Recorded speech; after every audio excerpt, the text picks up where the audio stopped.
Hindi ko alam kung tama ba itong mga pinaggagawa ko. Pero kasama ko na naman.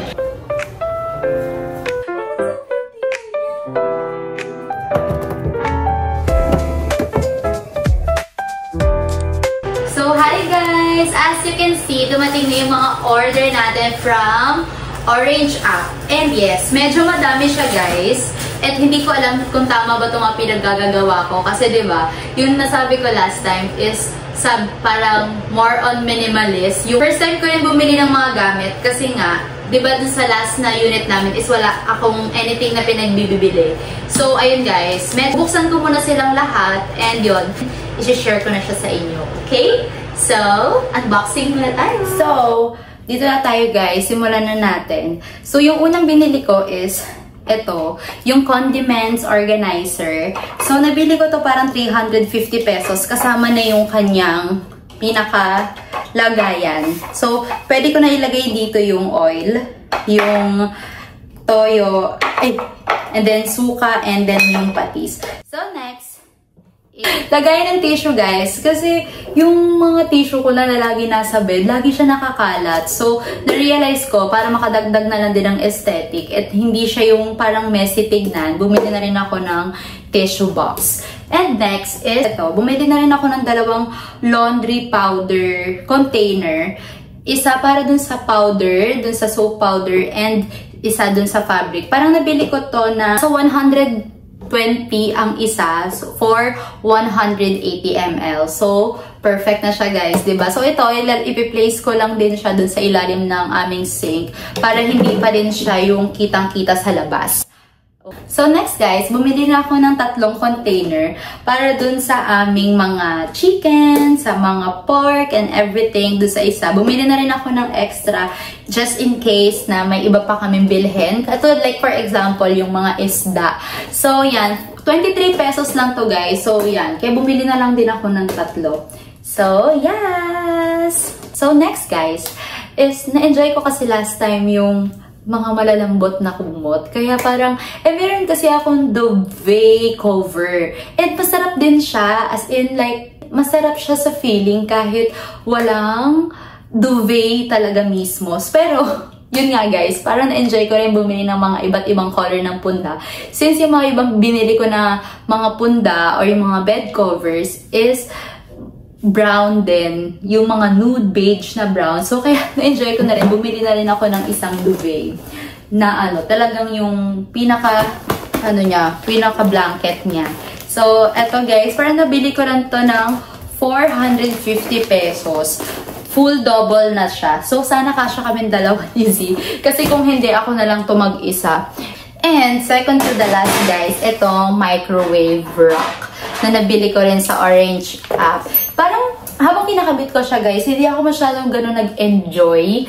Kasi parang hindi siya ganun tawag dito, hindi siya ganun katibay. Ayan, no? So, manipis lang siya, like stainless lang. Pero since, yun nga, gusto ko lang talaga magkaroon ng cover yung aming microwave. So, baka pwede na rin siya. And lastly guys, yung aking pinaka-favorite dahil ang tagal ko itong pinangarap, like since day 1, ayun siguro yung pinaka-naisip kong bilhin na unang-una. So, eto yun guys, yung excited ako talaga na bilhin. Parang nabili ko to ng 450 pesos sa Orange app din. At ang tagal-tagal ko tong hiniling sa tanang buhay ko.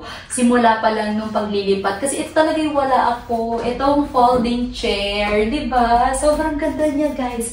And never ko in-expect na parang, ayun, parang sobrang tibay niya. Kaya ang galing. Sobrang saya. So, yun.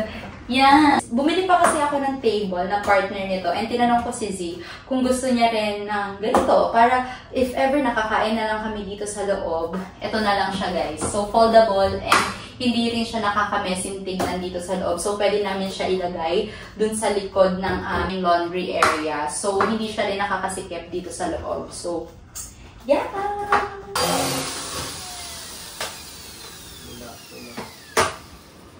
So, hey guys! So, yun. Another home haul na naman tayo. And, before that, gusto ko muna i-share sa inyo na napakabit ko na pala yung aking ilaw. Kaya medyo maganda ang ating lighting. So, ayan siya guys. Yan. So, yan. 3 colors yan, guys. Kaya parang pag gusto namin mag-change, kung gusto namin mag-change ng color, for the perfect lang siya. So, yung mga dumating ko palang parcel is coming from the Orange app din. So, yung bumili lang ako ng daily perfume ko.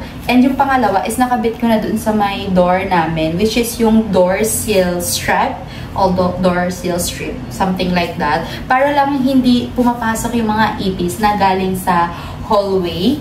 And next is, eto guys, para may partner naman yung aking chair na share ko last time, is bumili na rin ako ng table. So, ito pakita ko sa inyo guys. Siya guys, nabili na natin yung table. Ano lang to guys, parang yung 40 cm lang siya each side. Then, nabili ko lang din siya ng parang nasa 400 plus. And then, yung last one is, eto, kakabukas ko lang. Actually, binubuksan ko kasi silang lahat na na-realize ko nga na i-share ko siya sa inyo. Itong nabili ko naman is parang oil cover para hindi tumatalsik sa wall yung mga mantika kapag nagpiprito, ganyan. So, bumili na ako ng stainless. Ayan siya. Lalagay ko to dun sa may, ano namin, electric stove na nakapaligid na ganyan. Okay.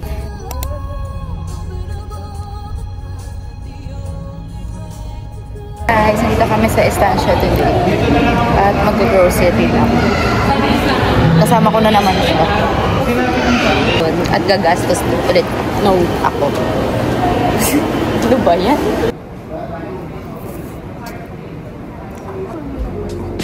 Ako din hindi.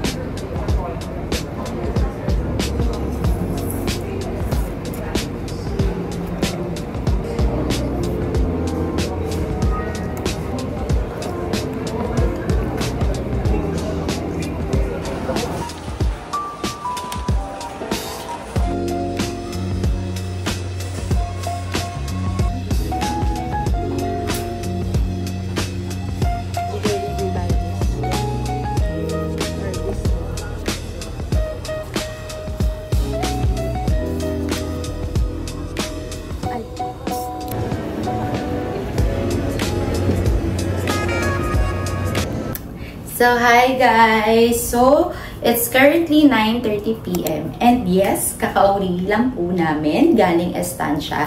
Doon na rin pala kami nag-late lunch, merienda, and dinner. And sinabay na namin yung konting grocery since before talaga doon na kami kumukuha ng mga aming stock. Pero as of now guys, since ako lang naman yung nandito sa aming unit, konti lang yung mga kinuha ko. So, kumuha lang ako ng konting necessities like yung mga panglaba, mga daily needs ko, mga sabon, ganyan. And then, kumuha na din ako ng konting mga delata. This one. Delata. Kasi recently guys, parang nahirapan ng taong itong maghanap-hanap ng pagkain. And medyo nagkikrave ako sa corned beef. So, yeah. Yun nga yung kinuha ko, guys. So, na-realize ko na kumuha na lang muna ng maliliit na ganito na condiments. Yung mga nasa sachet. And then, ilalagay ko na lang siya dun sa mga napakita ko sa inyo na, yun, yung mga container na mga lagayan.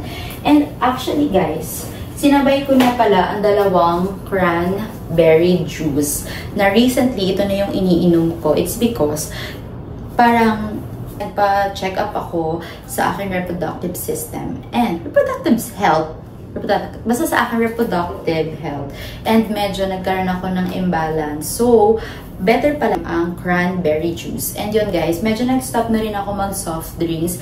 And ngayon, wino-work on ko na medyo hindi na gano'n nagko-coffee. Bukod sa medyo napapadalas din talaga yung pagdami ng coffee ko. So, ayan, bumili na ako ng dalawa na just in case mahirapan ako maghanap. Kasi medyo malayo ang Mercury Drug din dito.